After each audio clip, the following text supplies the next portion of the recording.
demonic day, my children! What would you do to protect your loved ones?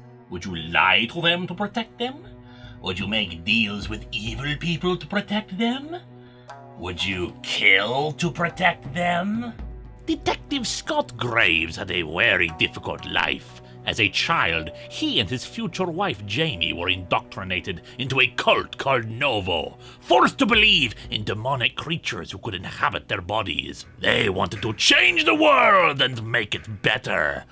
But of course they eventually were freed from the cult, grew up, and have a mostly happy life together with their sickly daughter Lucy. However, it seems these demons from the past are not quite so gone, as Graves investigates a murder-suicide by a person who declares that Novo is still alive and will be coming again before she dies. After a scare where Lucy almost dies in her bed, we see that Novo and its power, well, the cult had kind of the right idea. There is an actual demon inside of Graves, one named Aishma.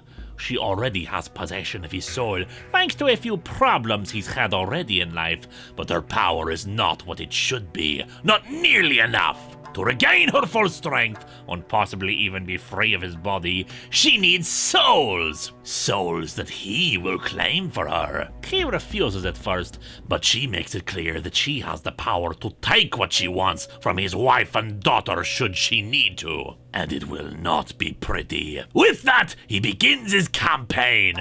Oh, but he needs to be appropriately attired. Some might call this a superhero story in a way, given he wears a deathly mask and cape. But considering his weapon of choice is a pair of Freddy Krueger gloves, I think hero is not necessarily the right word for Graves. Still, he tries to control the situation, selecting his targets carefully. Corrupt cops, drug dealers, the irredeemable and the unworthy of life. Their blood is as good as any. But of course, when one has a very distinctive look and goes after cops, that gets the attention of another cop, Detective Hendricks, who begins looking into this mysterious killer. However, Hendricks himself is a current member of the Novo and is hot on Graves' trail, eventually putting two and two together about him. Graves, in the meantime, goes after Novo itself, convincing the church members to be helpful to him in giving him information. As time has gone on, he has begun to like killing the scumbags. He is a former alcoholic after all. Addiction is part and parcel with this kind of thrill. However, while Aishma remains inside of him, providing him with superhuman strength and agility, he remains her slave.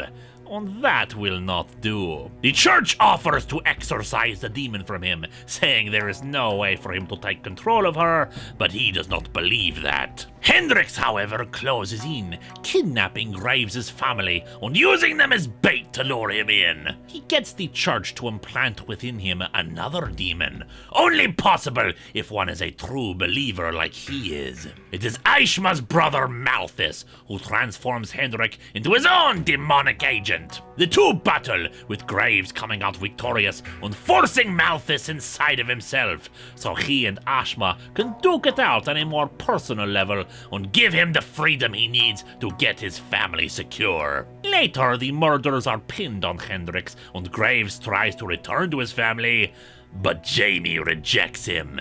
He tries to lie about what happened, claiming he was just slipping into his alcoholism again, but she knows all too well what their life together would mean. He has the addictive personality, and only a true believer can let the demon inside. So deep down, he is a believer. Not necessarily in what Novo wanted, but that with that power, he could always set everything right again and pretend it was all okay. As far as she is concerned, he's just a stranger to her now. Demonic toes the line between a superhero and mere demonic possession story, telling a tale that is both and neither, and exists in pure tragedy. But then, aren't all horror stories tragedies in the end?